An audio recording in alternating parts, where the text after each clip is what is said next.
यहाँ देख्न सक्नुहुनेछ मैले नमुनाको लागि एउटा मार्क लेजर लिएको छु। मार्क लेजर बनाइसकेपछि यसलाई नतिजा विश्लेषण गर्नको लागि फिल्टर लगाउनु पर्ने हुन्छ। फिल्टर लगाउनु एउटा महत्त्वपूर्ण कुरा हो, आवश्यक हुन्छ र म फिल्टर लगाउनको लागि जुन यो मार्क लेजरको हेडर छ यो हेडरलाई चाहिँ यसरी सिलेक्ट गर्छु। सिलेक्ट गरिसकेपछि म चाहिँ यहाँनिर जुन फिल्टर छ यो होम ट्याबको यतापट्टि सर्ट एन्ड फिल्टर भन्ने छ, यो फिल्टरमा क्लिक गर्दा बित्तिकै यहाँनिर फिल्टर भन्ने देखिएको छ। यहाँनिर पनि फिल्टर हुन्छ र अर्को चाहिँ यतापट्टि जुन डाटा ट्याब छ यो डाटा ट्याबमा जानुभयो भने यहाँनिर चाहिँ फिल्टर भनेर तपाईँले देख्न सक्नुहुनेछ। म यो फिल्टरमा चाहिँ क्लिक गर्छु। फिल्टरमा क्लिक गर्दा बित्तिकै यहाँनिर फिल्टरका आइकनहरू प्रत्येक कोलममा चाहिँ यहाँनिर देखा परिसकेका छन्। अब यहाँनिर चाहिँ जुन नेम अफ द स्टुडेन्ट्स लेखेको चाहिँ यो कोलम छ, यो कोलममा चाहिँ म विद्यार्थीको नाम चाहिँ ए टु जेड को फर्मेटमा गराउन चाहन्छु। त्यो कारणले गर्दा जुन यो सर्टको आइकन छ, फिल्टरको आइकन छ, यसमा चाहिँ मैले कर्सर लिएर गएर क्लिक गर्छु। क्लिक गर्दा बित्तिकै यहाँनिर एउटा बक्स आएको छ। यो बक्समा चाहिँ यहाँ सुरुमा सर्ट ए टु जेड अथवा सर्ट जेड टु ए भन्ने चाहिँ यहाँनिर रहेको छ। म चाहिँ सर्ट ए टु जेड गर्न चाहन्छु। एदेखि जेडको अल्फाबेटिकल अर्डरमा चाहिँ म यसलाई गराउन चाहन्छु। त्यो भएर मैले यसलाई चाहिँ क्लिक गर्छु। यहाँनिर क्लिक गर्दाखेरि देख्न सक्नुहुनेछ ए टु जेडको फर्मेटमा त आयो, तर बिचमा चाहिँ जुन नआउनु पर्ने रो छ यो नआउनु पर्ने रोहरू पनि आयो। मेरोमा त यहाँ एउटा मात्रै रो थियो, तपाईँकोमा धेरैवटा रोहरू छन् भने बिचमा आएर धेरैवटा डाटाहरू छन् भने यस्ता डाटाहरू बिचमा आएर चाहिँ यिनीहरूले धेरै ठुलो डिस्टर्ब चाहिँ गर्ने गर्दछन्। यो एउटा समस्या भयो। यहाँनिर चाहिँ जुन औसत उपलब्धिमा यहाँनिर नेपाली विषय अन्तर्गतको औसत उपलब्धिमा चाहिँ म यसको औसत निकाल्न चाहन्छु। त्यो भएर यहाँनिर मैले यो जुन कर्सर छ कर्सरलाई मैले यहाँनिर चाहिँ औसत उपलब्धि निकाल्ने ठाउँमा लगेर राखेको छु। राखिसकेपछि म यहाँनिर होम ट्याबमा जान्छु। होम ट्याबमा गइसकेपछि यहाँनिर चाहिँ जुन अटो सम लेखेको देख्न सक्नुहुन्छ, यतापट्टि छेउमा आउनुभयो भने यहाँनिर एउटा ड्रप डाउन एरो छ, यसमा क्लिक गर्नुभयो भने विभिन्न कुराहरू छन्। यहाँनिर चाहिँ म एभरेज लेखेको जुन छ यसलाई चाहिँ म क्लिक गर्छु। यसलाई क्लिक गर्दा बित्तिकै यहाँनिर चाहिँ देख्न सक्नुहुनेछ यो रेन्ज जुन छ रेन्ज चाहिँ सिलेक्ट भएको छ। म चाहिँ यो माथिको पनि सिलेक्ट भयो, यसलाई चाहिँ म तल सार्छु।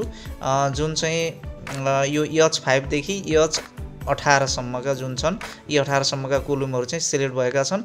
यो गरेर चाहिँ म यहाँबाट चाहिँ इन्टर दबाउँछु किबोर्डबाट इन्टर दबाउँदाखेरि देख्न सक्नुहुनेछ यहाँ चाहिँ औसत उपलब्धि यो आयो। यो औसत उपलब्धि आयो।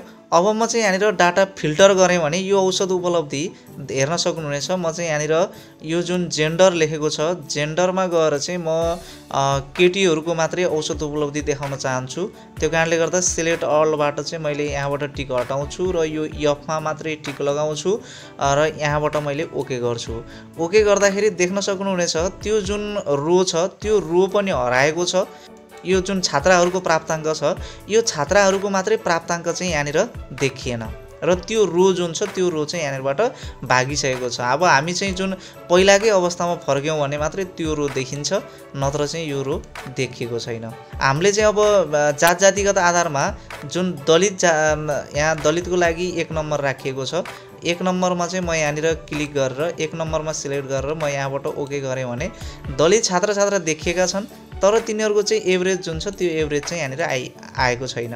अथवा यहाँ चाहिँ एभरेज मात्रै होला, अरू तपाईँकोमा चाहिँ एभरेज लगायतका अन्य धेरै कुराहरू चाहिँ यो जुन नतिजाको जुन मार्क लेजरको तलपट्टि धेरै कुराहरू रहने गर्दछन्, ती तपाईँकोमा धेरै कुराहरू रहन सक्दछन्। अब ती कुराहरू चाहिँ यहाँनिर यसरी आइरहेका छैनन्। यसरी आयो भने हामीलाई चाहिँ एकदमै सजिलो हुने गर्दछ। यो ल्याउने कसरी, आजको भिडियो यिनै दुईवटा मुख्य कुराहरूमा चाहिँ केन्द्रित रहेको छ र यी दुई समस्याको समाधान पत्ता लगाउनको लागि तपाईले यो भिडियोलाई अन्तिमसम्म हेर्नुपर्ने हुन्छ। यो भिडियोमा मैले यो दुईवटा समस्यालाई कसरी हल गर्ने र जुन नतिजा विश्लेषणमा फिल्टरको प्रयोग गर्दा आउने समस्या जुन छ यो समस्यालाई हल गरेर कसरी चाहिँ झन्झटबाट मुक्ति पाउने भन्ने कुरा चाहिँ आजको यो भिडियोमा बताउन गइरहेको छु। त्यो कारणले गर्दा भिडियोलाई अन्तिमसम्म हेर्नुहोला। यदि तपाईँ यस च्यानलमा नयाँ हुनुहुन्छ भने च्यानल सब्स्क्राइब गर्नुहोला, भिडियो मन परेमा लाइक गर्नुहोला भन्दै आउनुस् विषय प्रवेश गरौँ।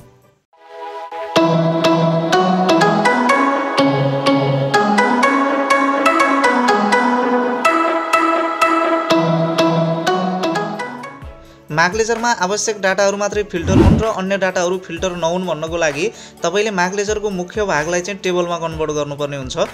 टेबलमा कन्भर्ट गर्नको लागि तपाईले चाहिँ जुन मुख्य भाग छ यो मुख्य भागलाई चाहिँ यसरी सिलेक्ट गर्नु होला। यो जुन मार्कलेजरको माथिको भाग हुन्छ विषयहरू लेखेको यसलाई पनि छोडिदिनु होला।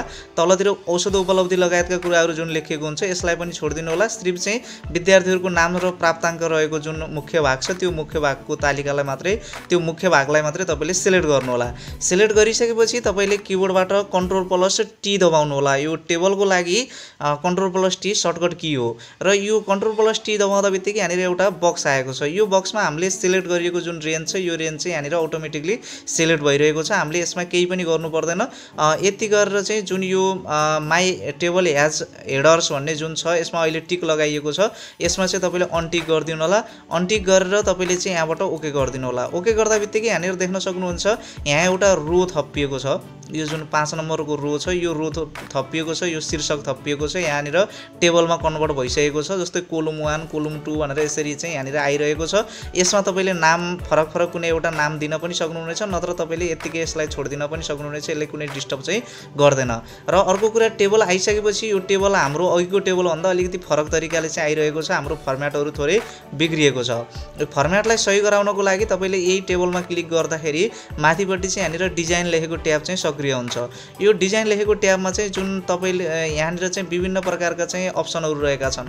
जस्तै यहाँनिर चाहिँ यो ब्यान्ड रोज भन्ने चाहिँ जुन रहेको छ यसमा चाहिँ तपाईलाई चाहिन्छ भने राख्नु होला नत्र चाहिँ यसलाई अनटिक गरिदिन सक्नुहुन्छ। जस्तो ब्यान्ड यो जुन घेरा घेरा आइरहेको छ यो घेरा घेरा आएकोलाई तपाईले राख्न चाहनुहुन्छ भने यसमा टिक लगाउनु होला।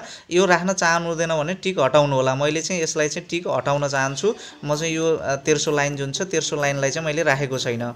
र तपाईले यहाँनिर के चाहनुहुन्छ ती कुराहरू चाहिँ तपाईले यहाँबाट चाहिँ टिक लगाउन सक्नुहुनेछ। र यसरी राखिसकेपछि अब तपाईले चाहिँ जुन यो फर्म्याट छ फर्म्याट हाम्रो बिग्रेको छ यो फर्म्याटलाई सही गराउनु पर्ने हुन्छ। सही गराउनको लागि जुन तालिका छ यो टेबल छ टेबलको जुन मार्कलेजरको तालिका छ अहिले जुन हामीले टेबलमा कन्भर्ट गर्यौं त्यो सबैलाई यसरी सिलेक्ट गर्नु होला। सिलेक्ट गरिसकेपछि तपाईले एक ठाउँबाट कोलमको चाहिँ जुन चौडाइ छ एक ठाउँबाट तपाईले चाहिँ अड्कल्नु होला। एक ठाउँबाट अड्कलिसकेपछि सबैमा त्यो एप्लाई हुन्छ। जस्तो म यहाँनिर गएर यसलाई चाहिँ म थोरै अड्कल्छु। यहाँनिर मलाई यति भए हुन्छ र यो गर्दा बित्तिकै एक ठाउँबाट अड्कल्दा बित्तिकै सबैमा चाहिँ यो यसरी नै आइसकेको छ। तर विद्यार्थीको नाम रहेको कोलम जुन छ यो विद्यार्थीको नाम रहेको कोलमलाई चाहिँ म अलिकति ठुलो गराइदिन्छु। नाम अटिरहेको छैन।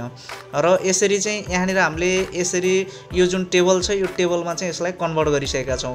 टेबलमा कन्भर्ट गरिसकेपछि अब यसको फाइदा चाहिँ के हुन्छ भन्दाखेरि हामीले जति पनि यहाँनिर तल जति पनि कुराहरू चाहिँ लेख्छौं ती कुराहरू चाहिँ अब हाम्रो चाहिँ यहाँनिर फिल्टरमा आएर डिस्टर्ब गर्दैनन् तिनले। जस्तै अब म यहाँनिर चाहिँ जुन यो विद्यार्थीको नाम छ विद्यार्थीको नामलाई चाहिँ A to Z को फर्म्याटमा गराउन चाहन्छु। अल्फाबेटिकल अर्डरमा गराउन चाहन्छु। यहाँ गएर मैले क्लिक गरेर सर्ट A to Z गराएँ भने देख्न सक्नुहुनेछ अघि चाहिँ यो जुन औसत उपलब्धि बीचमा आएर चाहिँ हामीलाई डिस्टर्ब गरिरहेको थियो भने अहिले चाहिँ त्यो औसत उपलब्धिको जुन कोठा छ यो कोठा चाहिँ अहिले चाहिँ यो कोठाले चाहिँ डिस्टर्ब गरिरहेको छैन। किनकि हामीले जतिलाई टेबलमा कन्भर्ट गरेका थियौं त्यतिबाट मात्रै हाम्रो चाहिँ डाटा फिल्टर हुन्छ। अरु डाटाहरू फिल्टर भएर हामीलाई यसरी दुःख दिदैनन् अरु डाटाहरू फिल्टर भएर। र त्यो कारणले गर्दा तपाईले टेबल चाहिँ यसरी अनिवार्य गराउनु होला। र यहाँ चाहिँ जुन यो औसत उपलब्धि भन्ने छ औसत उपलब्धिमा चाहिँ यहाँनिर हामीले फिल्टर गर्दाखेरि जुन यो हामीले जुन जुन कुराहरू फिल्टर गर्छौं ती कुराहरूको मात्रै औसत उपलब्धि देखाइयोस् र अन्य औसत उपलब्धिहरू चाहिँ नदेखाइयोस् भन्नको लागि चाहिँ तपाईले चाहिँ यहाँनिर एउटा फर्मुला लगाउनु पर्ने हुन्छ।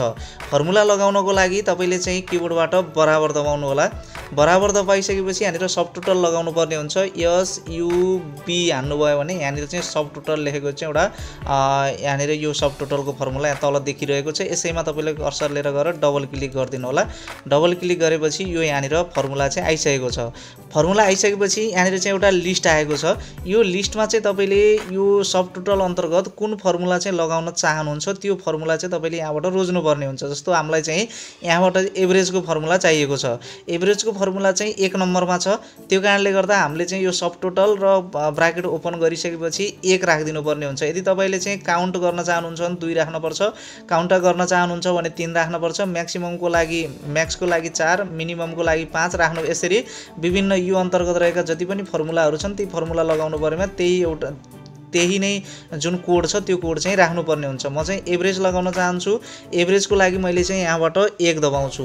1 दबाइसकेपछि मैले चाहिँ कमा दिन्छु। कमा दिइसकेपछि यहाँनिर देख्न सक्नुहुन्छ रिफरेन्स भनेर दिएको छ।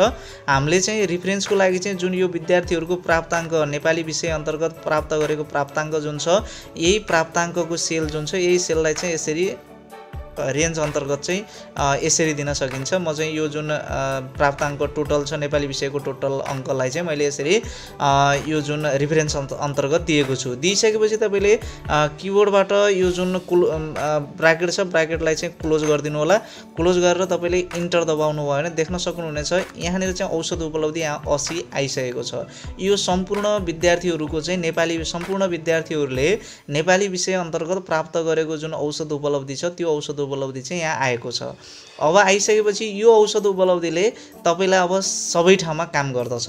जस्तै अब छात्रको औसत उपलब्धि तपाईँले जे लेख्न चाहनुहुन्छ जे गर्न चाहनुहुन्छ त्यो सबै चाहिँ तपाईँले यहाँनिरबाट गर्न सक्नुहुनेछ। जस्तै यहाँनिर जेन्डर अन्तर्गत चाहिँ केटाको लागि मेल र केटीको लागि फिमेल भनेर चाहिँ यहाँनिर राखिरहेको छ। यफ र यम चाहिँ यहाँनिर दिइरहेको छ। अब म यही कोलुममा गएर जेन्डरको कोलुममा गएर जुन चाहिँ यो फिल्टरको आइकन छ यसमा क्लिक गर्छु र यहाँबाट सिलेक्ट अलको टिक चाहिँ म हटाउँछु र सिर्फ चाहिँ मलाई फिमेल मात्रै चाहिएको हुनाले यफमा मात्रै फिमेल मात्रै मलाई चाहिएको हुनाले यफमा टिक लगाएर मैले यहाँबाट ओके गरेँ भने यहाँ देख्न सक्नुहुन्छ यहाँ चाहिँ फिमेल मात्रै आएको छ र यो जुन यहाँनिर जुन औसत उपलब्धि आएको छ यो औसत उपलब्धि चाहिँ फिमेलहरूको मात्रै आएको छ, छात्राको मात्रै आएको छ। अब तपाईँलाई त्यस्तै गरेर छात्रको चाहियो भने यो जुन छात्रको टिक छ केटीको जुन फिमेलको टिक छ फिमेलमा लगाएको यफको टिक हटाउनु होला र यममा चाहिँ तपाईँले टिक लगाउनु होला र यहाँबाट तपाईँले ओके गरिदिनु भयो भने देख्न सक्नुहुन्छ यहाँ जुन मेल केटाहरूको मात्रै छात्रहरूको मात्रै जुन औसत उपलब्धि छ छात्रहरूको मात्रै औसत उपलब्धि यहाँ आइरहेको छ। अब तपाईँले फेरि अहिलेकै अवस्थामा फर्किन पर्यो भने यो सिलेक्ट अलमा क्लिक गर्नु होला र चाहिँ यहाँ ओके गरिदिनु होला। यति गरेपछि अहिलेकै अवस्थामा तपाईँ यहाँनिर फर्किनु भयो।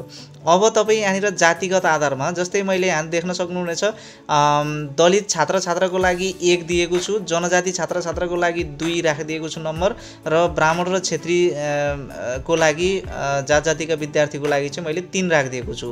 अब देख्न सक्नुहुनेछ मलाई चाहिँ दलित विद्यार्थीहरूले कति औसत उपलब्धि कति आएछ भनेर हेर्न पर्यो भने यहाँ जुन यो कोलुममा रहेको सर्टको आइकन छ यसैमा मैले क्लिक गर्छु र यहाँ 1 2 3 अन्तर्गत मलाई दलितको चाहिएको हुनाले सिलेक्ट अलको टिक जुन छ यो सिलेक्ट अलको टिक चाहिँ मैले हटाउँछु र चाहिँ जुन 1 नम्बरमा चाहिँ दलित विद्यार्थीहरू मात्रै छन् त्यो कारणले गर्दा मैले 1 मा टिक लगाउँछु र यहाँबाट मैले ओके गर्छु। ओके गर्दा बित्तिकै यहाँ जति पनि विद्यार्थीहरू छन् यी विद्यार्थीहरू दलित छात्रहरू मात्रै रहेका छन् र दलित छात्रहरूको जुन विषयगत औसत उपलब्धि छ यो औसत उपलब्धि यहाँनिर आएको छ। र अब यस्तै तरिकाले तपाईँले अन्य कुन को चाहियो तपाईँलाई त्यही तरिकाले गर्न सक्नुहुनेछ। तपाईँलाई यदि जनजाति विद्यार्थीहरूको चाहियो भने जनजातिमा टिक लगाउनुहोस् र यो दलितको विद्यार्थी 1 नम्बरको जुन रहेको छ 1 नम्बरको टिक हटाइदिनुहोस्, 2 नम्बर टिकमा चाहिँ 2 नम्बरमा तपाईँले टिक लगाउनुहोस् र यहाँबाट ओके गरिदिनु भयो भने देख्न सक्नुहुनेछ यो जुन दलित जनजाति छात्र जुन हुन् जनजाति छात्रको मात्रै यहाँनिर औसत उपलब्धि आएको छ। अब तपाईँ पुरानै अवस्थामा फर्किन चाहनुहुन्छ भने यहाँनिर जुन यो फिल्टरको आइकन छ यसैमा तपाईँले क्लिक गर्नुहोस्, यहाँबाट सिलेक्ट अलमा टिक लगाइदिनुहोस् र यहाँबाट ओके गर्नुहोस्। ओके गरिसकेपछि यहाँबाट पनि यो जुन सिलेक्ट अल यसमा पनि ठिक छ र यसरी गरेपछि तपाईँ यो जुन टेबलको पुरानै अवस्थामा चाहिँ यहाँनिर फर्किनु भएको छ। अब तपाईँले यसरी चाहिँ यहाँनिर देख्न सक्नुहुनेछ यो औसत उपलब्धि जुन छ तपाईँले यहाँबाट छात्रा चुज गर्नुभयो भने छात्राको मात्रै आउँछ, छात्रा चुज गर्नु भने छात्राको मात्रै औसत उपलब्धि देखिन्छ। यदि तपाईँले छात्र चुज गर्नुभयो भने यहाँबाट छात्र चुज गर्नुभयो भने छात्रको मात्रै आउँछ, छात्रको मात्रै औसत उपलब्धि आउँछ। अब यी छात्रमध्ये पनि तपाईँलाई चाहिँ दलित छात्र मात्रै चाहिएको छ भने फेरि यहाँनिर जानु यहाँनिर गएर यही छात्रहरूको चुज गरिसकेपछि यो जातिगत जुन खण्ड छ यसमा जानु, यसमा गएर चाहिँ सिलेक्ट अलबाट हटाइदिनु र चाहिँ दलित छात्र मात्रै चाहिएको भने यहाँबाट 1 नम्बरमा टिक लगाइदिनु र ओके गर्नु। यहाँ जति पनि विद्यार्थीहरू देखिएका छन् अहिले दलित छात्र मात्रै देखिएका छन्। यस्तै तरिकाले तपाईँले दलित छात्र पनि प्रयोग गर्न सक्नुहुनेछ। दलित छात्र, दलित छात्र, जनजाति छात्र यस्तै तरिकाले तपाईँले गर्न सक्नुहुन्छ। पुरानै अवस्थामा फर्कनको लागि तपाईँले सिलेक्ट अलमा टिक लगाउनु होला र ओके गरिदिनु होला। तपाईँ पुरानै अवस्थामा चाहिँ फर्किनुहुन्छ। यो जुन जतिमा तपाईँले चाहिँ सर्ट गर्नुभयो त्यति सबैमा गएर चाहिँ तपाईँले सिलेक्ट अलमा टिक लगाएर ओके गर्नुपर्ने हुन्छ पुरानै अवस्थामा फर्किनको लागि। र यति गरिसकेपछि अब तपाईँले चाहिँ यहाँनिर जुन जति पनि तलपट्टि अरू के निकाल्न परेको छ ती सबै कुराहरू तपाईँले यसरी चाहिँ सब टोटल लगाएर चाहिँ यसरी प्रयोग गर्नुभयो भने तपाईँले जुन कुनै विद्यार्थीहरूको पनि एकदमै राम्रो तरिकाले चाहिँ जुन फिल्टर गर्दाखेरिको चाहिँ जतिको फिल्टर गर्नुभयो त्यतिको मात्रै चाहिँ यहाँनिर जुन नतिजा छ त्यो जुन एन्सर छ त्यो एन्सर चाहिँ यहाँनिर त्यति विद्यार्थीहरूको मात्रै देखाउने गर्दछ। र यो जुन 2वटा ट्रिक चाहिँ मैले आज बताएँ, यो 2वटा ट्रिक चाहिँ तपाईँले रिजल्ट गराउने समयमा चाहिँ एकदमै प्रयोग गर्नुपर्ने हुन्छ र यसले तपाईँलाई धेरै नै ठुलो सहयोग पुर्याउनेछ भन्ने आशा गरेको छु। भिडियो तपाईँलाई कस्तो लाग्यो कृपया सुझाव सल्लाह र प्रतिक्रिया दिन नभुल्नुहोला। यस्तै नयाँ भिडियोहरू प्राप्त गर्नको लागि यो च्यानललाई सब्स्क्राइब गर्नुहोला। भिडियो मन परेमा लाइक गर्नुहोला। फेरि अर्को यस्तै नयाँ भिडियोको साथ उपस्थित हुने नै छु। त्यतिन्जेलसम्मको लागि म बिदा चाहन्छु। हस्त नमस्कार।